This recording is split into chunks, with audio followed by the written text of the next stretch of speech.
Well, I'm pulling my drive-in this week, probably all the way through this week and until Thanksgiving. I'm gonna try to stay here all of this week until next week. So if you pull a drive-in and you're wondering what rates are running for the drive-in, I'm gonna be in the same market as you this week. Normally I'm pulling my step deck and I just enjoy the step deck so much more. But this load right here was from a broker who called me Friday, asked me if I could pick this load up. It was like 20 miles from the house, maybe 30 miles, let's say 30.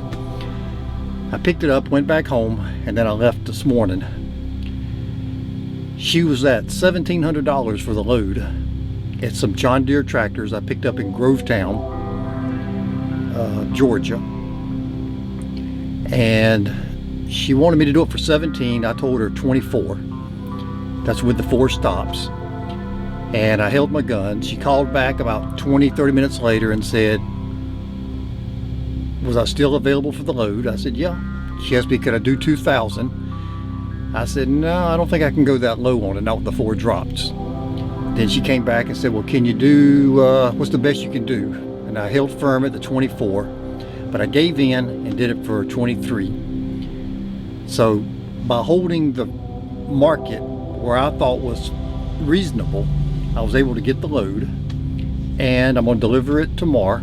Well, starting here, I'm in Freeport, Florida, which is on the Panhandle, close to Destin, Florida area. And then my other drops are in Louisiana. I'll finish up. So if you've seen my videos, you haven't subscribed, be sure to subscribe, because this week I will be starting Tuesday morning trying to find loads for the drive-in, and I'll be negotiating those rates and those prices. Will I do okay? Will I not? I have no idea. My opinion of it is we're kind of in the busy section right now. Christmas is coming. People are buying a lot of food and food stock, so they're having to stock the grocery stores up, you know. So hopefully this time of year right now, the drive-in will pick up a little pace and the rates should rise up a little bit. I just like pulling the step deck for multiple reasons. One is I ain't got to deal with the box warehouses, the grocery warehouses. Never got to deal with detention. I can't stand the way the warehouses that I go to, even this place here that I went to, picked up this load here. It wasn't a fun place to load at. Trucks just line up at the guard shack to get into the gate. They tell you what, they give you directions, go here, go there, fill out this form, go up into another window. Kind of similar like box warehouses, but I'm in my drive-in. So I'm gonna try to make the best I can for the next 2 weeks with the drive-in. And I'm always thinking about using the drive-in here lately a little bit more, just because there's usually more freight for the drive-in in areas I go to. I did pull my drive-in about 2 months ago, and I averaged $2.80 a mile, and I went up upstate New York and back to Virginia and West Virginia, and then ended up going back home. You know, and I always try to be transparent with, at the end of the week, I try to make videos about what I've done for the week. I try to make videos what I've done for the end of the month. Upload what I've done for the end of the year, showing my profits, my margins, all those types of things. I try to be as helpful as I can to other people. You know, I'm not saying that my rates are greatest, but I feel like maybe I'm hitting the bar a little bit higher than everybody else. If some people's taking loads for $1.70, $1.80, $2 a mile, and they see somebody else is getting $3, and I like to post my rates on what I did for loaded miles and with the deadhead. With the deadhead is what really matters at the bottom. But what really is important to remember is you're not always going to get covered on your deadhead. I try to get as much of my deadhead covered as I can, but you can't always get everything covered. For example, Friday a week ago, I went home. The last load I delivered with my step deck, I was in Norfolk, Virginia, Chesapeake. And I didn't get empty until Friday afternoon, about 8 p.m. The customer really wanted their product, so they stayed over and they waited for it because they was trying to start a new business. They ordered some dumpsters. So I knew I wasn't going to get anything, and I wasn't going to sit in Chesapeake for the whole weekend, so I ended up deadheading, what, 450 or 470 miles to the house. I think it's somewhere around 460, so it was somewhere in that range, 450 to 470. The next load I got paid over 10 bucks a mile. I got 1150 on 120 miles. Now when you combine the whole week together, my average per mile was still up there around $2.80 for the week with the deadhead. Even though that one load paid over 10 bucks a mile for the one load, it was short miles, of course, and it was oversized.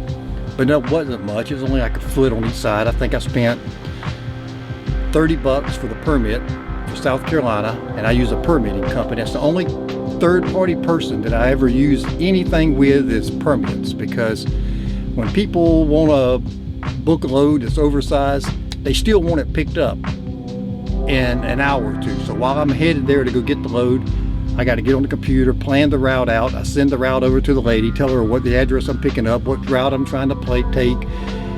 It takes a little bit of extra time to do that, and I damn sure ain't got time to sit there and call each state, especially sometimes when I'm going through 5 or 6 states, sometimes 7. I just ain't got time to sit there and get permits for each of these states, and it's just more cost efficient for me to use a third-party person for those.